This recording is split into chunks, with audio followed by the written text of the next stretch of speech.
Olá, seja muito bem-vindo a esse canal, que Deus lhe abençoe, que você e sua família neste momento estejam gozando de muita alegria, muita paz e muita saúde.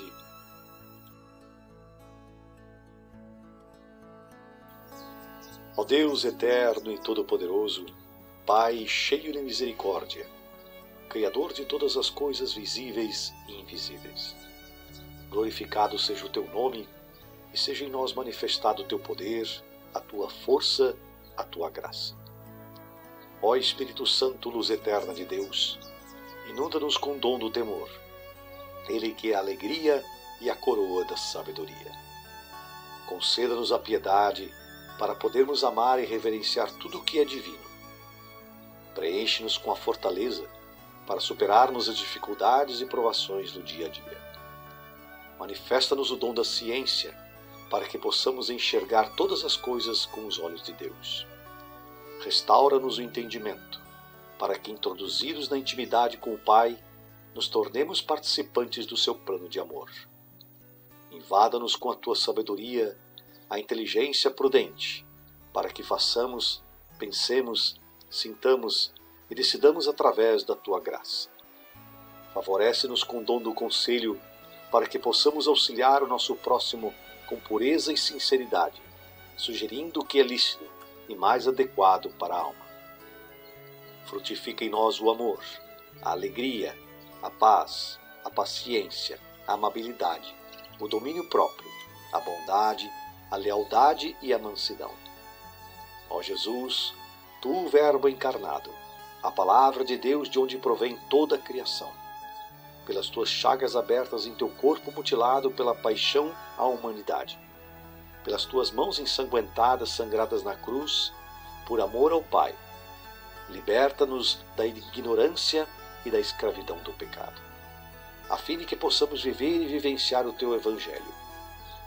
Cura-nos, Senhor, toca agora em nosso coração e cicatriza as nossas feridas, cura as nossas mágoas, elimina os nossos ressentimentos, transforma as dores de nossos traumas em lembranças dignas de louvor e bênção. Ó Santíssima Virgem Maria, Mãe de Deus e Mãe da Igreja, pela tua poderosa intercessão, que o nosso empenho em conhecer a doutrina católica una-se ao esforço catequético da Igreja inteira, em todos os níveis, principalmente neste tempo derradeiro em que a evangelização se torna ainda mais fundamental para a nossa salvação. Ó Trindade Santa, que consagrados pela tua palavra, sejamos merecedores da abundância de felicidade. Amém.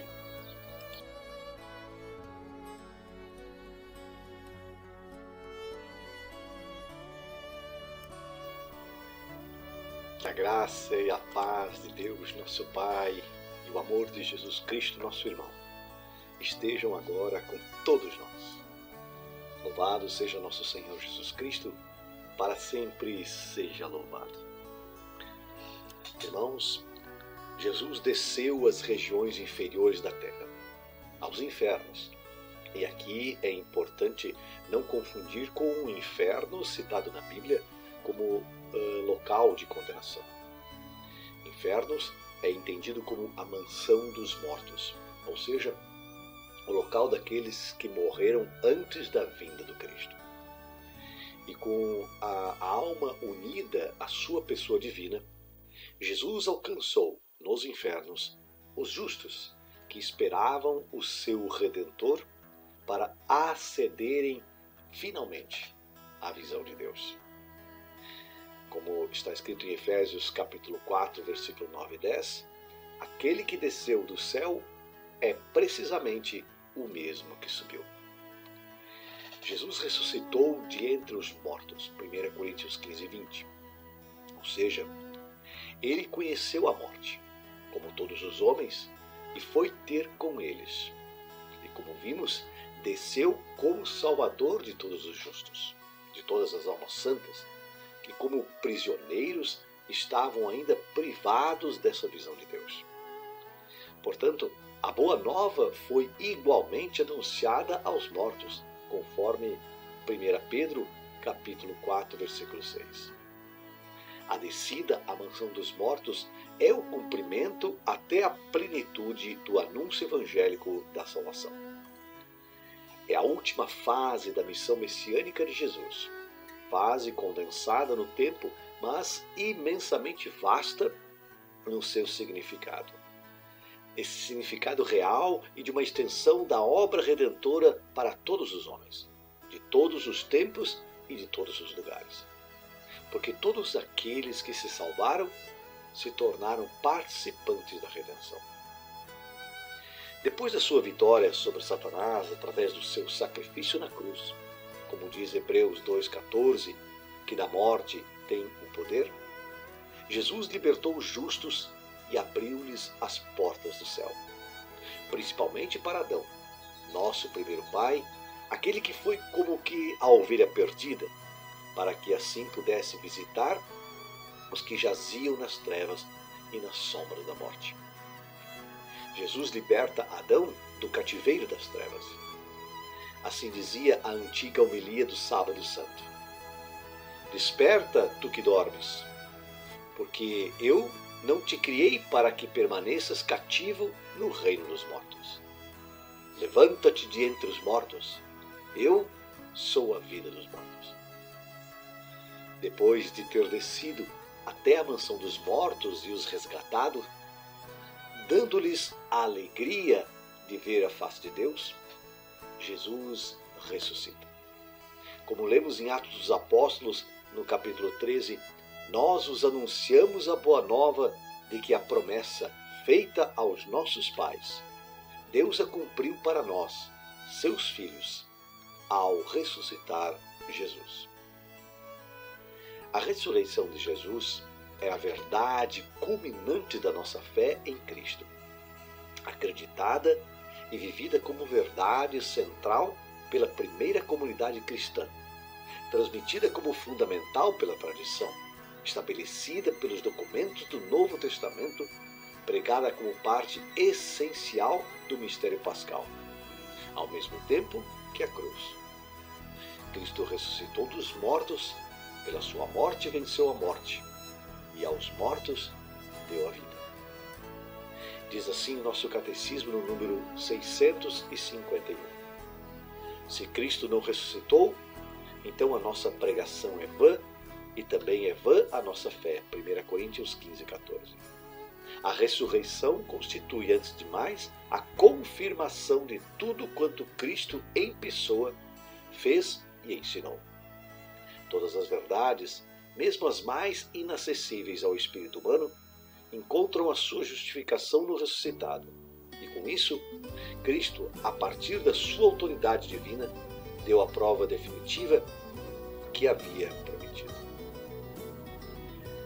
Queridos irmãos, o túmulo estava vazio. Isso atestaram as mulheres que foram as primeiras a visitá-lo, ainda pela madrugada, e anunciam aos apóstolos o que viram. Jesus aparece a Maria Madalena e a seguir a Pedro, e então aos outros discípulos. E depois a mais de 500 irmãos de uma só vez, conforme lemos em 1 Coríntios 15, 5, 6.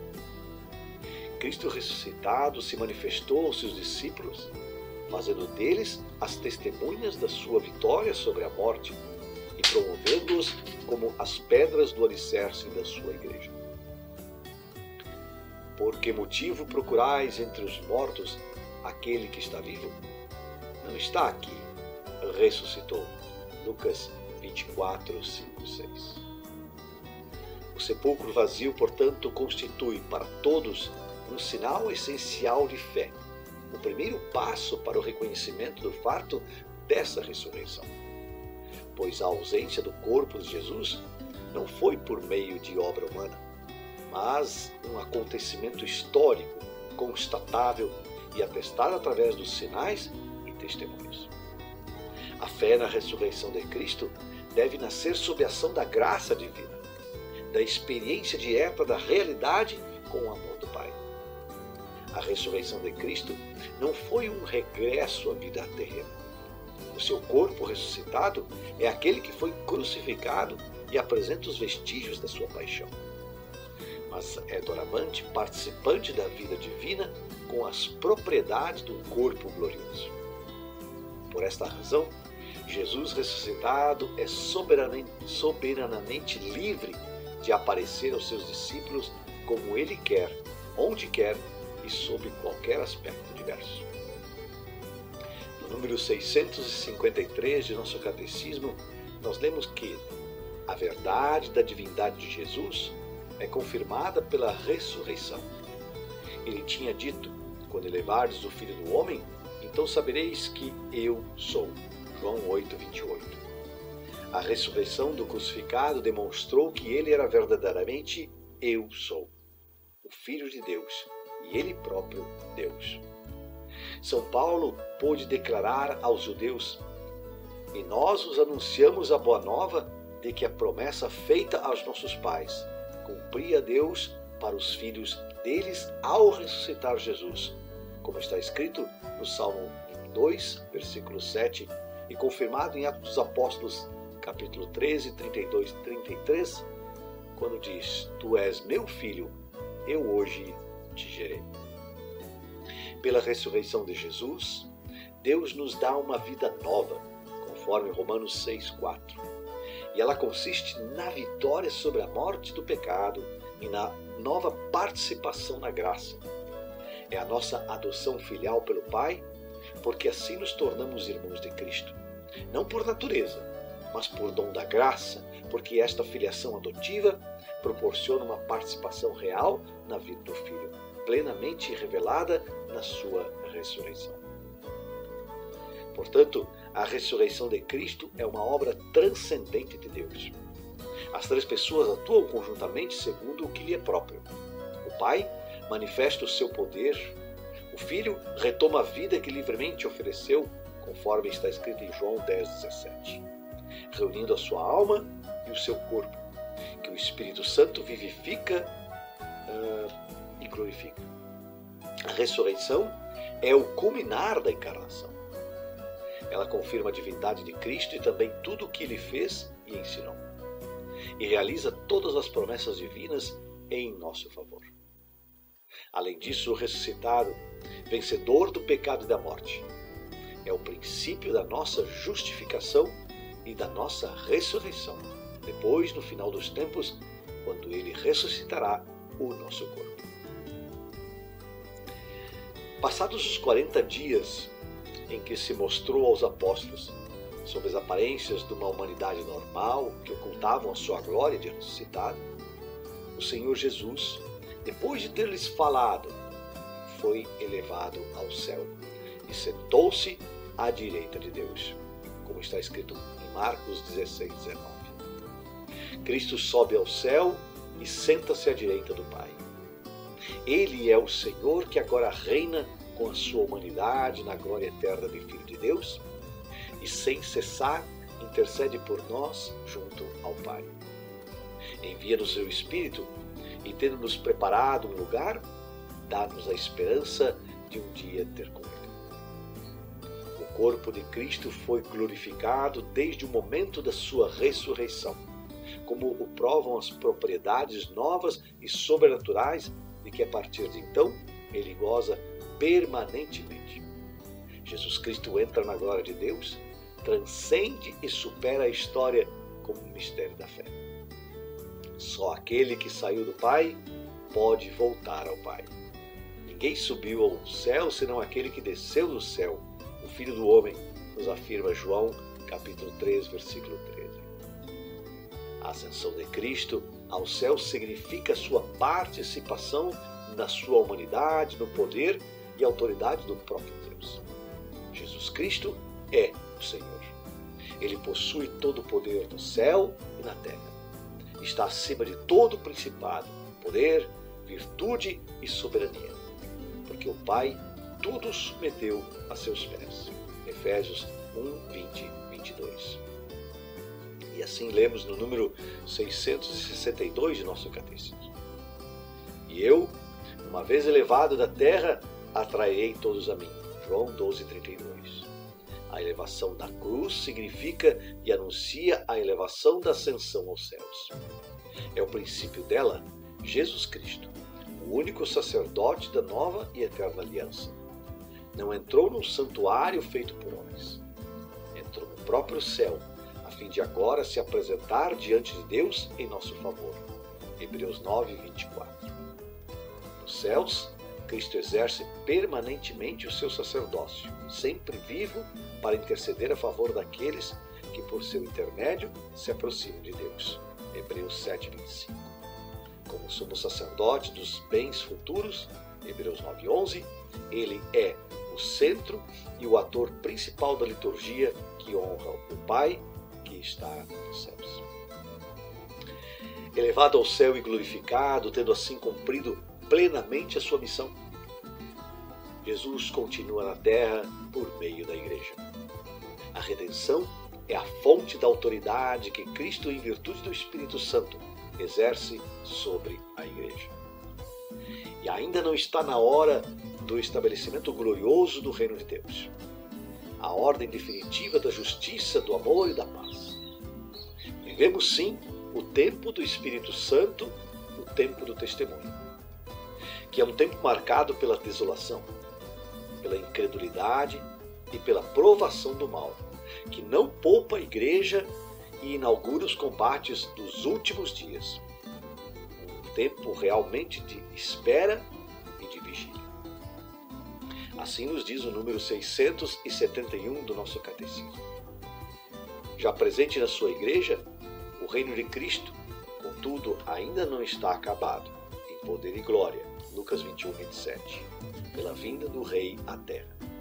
Este reino ainda é atacado pelos poderes do mal, embora estes já tenham sido radicalmente vencidos pela cruz de Cristo, até que tudo lhe tenha sido submetido, enquanto não se estabelecem os novos céus e a nova terra, em que habita a justiça. A Igreja peregrina nos seus sacramentos e nas suas instituições, que pertencem à presente ordem temporal, leva a imagem passageira deste mundo e vive no meio das criaturas que gemem e sofrem as dores do parto, esperando a manifestação dos filhos de Deus.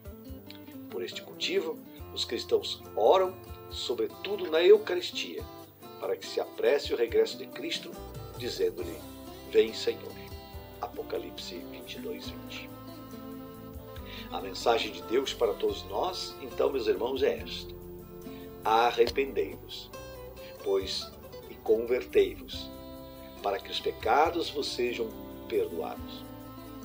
Assim o Senhor fará que venham os tempos de alívio e nos mandará o Messias Jesus, que de antemão nos foi destinado.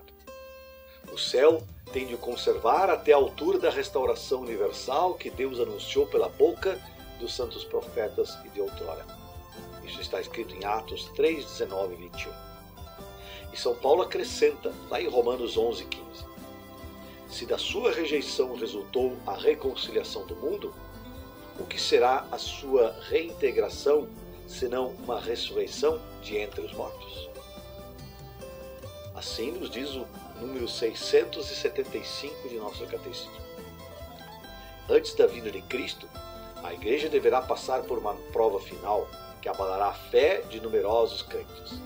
A perseguição que acompanha a sua peregrinação na terra porá descoberto o mistério da iniquidade sob a forma de uma impostura religiosa que trará aos homens uma solução aparente para os seus problemas, à custa da apostasia da verdade. A suprema impostura religiosa é a do anticristo, isto é, do pseudo-messianismo, em que o homem se glorifica a si mesmo, substituindo-se a Deus e ao Messias encarnado. Queridos irmãos, esta impostura anticrística já está acontecendo. Já realmente há um bom tempo. E a Igreja rejeita toda a falsificação do milenarismo e principalmente sob a forma política de um messianismo secularizado, intrinsecamente perverso na forma também de uma nova ordem mundial. Não é possível entrar na glória de Deus senão através do seguimento da pessoa de Jesus Cristo, aquele que através da sua morte e ressurreição se fez presente em nossa vida. O reino não se consumará, pois, por um triunfo histórico da Igreja, segundo um progresso ascendente, mas por uma vitória de Deus sobre o último desencadeador do mal, que fará descer do céu a sua esposa, Maria. O triunfo de Deus sobre a revolta do mal tomará forma de juízo final, após o último abalo cósmico deste mundo passageiro, onde, então, será revelado o procedimento de cada pessoa e o segredo que habita em cada coração. A incredulidade culpável será condenada. A atitude tomada para com o próximo revelará a aceitação ou a recusa da graça e do amor divino. No último dia, Jesus dirá: sempre que o fizestes a um dos meus irmãos mais pequeninos, foi a mim que o fizestes. Mateus 25:40. Portanto, o domínio de Jesus é um domínio eterno, que não passará jamais, e a sua realeza não será destruída, conforme Daniel profetizou lá no capítulo 7, versículo 14. O Senhor do cosmos e da história, ele é cabeça da igreja. O Cristo glorificado permanece misteriosamente sobre a terra, onde o seu reino já está presente como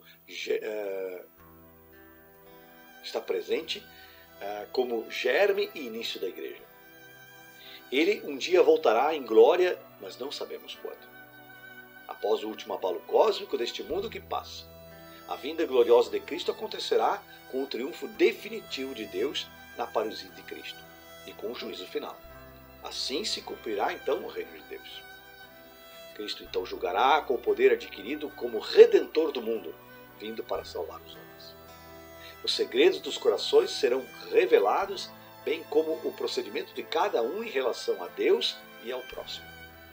Cada homem será repleto de vida ou condenado para a eternidade, segundo as suas obras. Assim se realizará a plenitude de Cristo, conforme Efésios 4:13, a qual Deus será tudo em todos. 1 Coríntios 15:28. E assim diz o número 679 de nosso catecismo. Cristo é o Senhor da vida eterna. O pleno direito de julgar definitivamente as obras e os corações dos homens pertence-lhe a Ele, enquanto Redentor do mundo. Ele adquiriu este direito pela sua cruz. Por isso o Pai entregou ao Filho todo o poder de julgar. João 5:22. Ora, o Filho não veio para julgar, mas para salvar da vida que tem em si. É pela recusa da graça nesta vida que cada qual se julga já a si próprio, recebe segundo as suas obras e pode mesmo condenar-se para a eternidade, recusando o Espírito de amor. Glória ao Pai, ao Filho e ao Espírito Santo, como era no princípio, agora e sempre. Amém. O Senhor te abençoe e te guarde. O Senhor te mostre a sua face e conceda-te a sua graça. O Senhor volva o seu rosto para ti e te dê a paz. Em nome do Pai, do Filho e do Espírito Santo. Amém.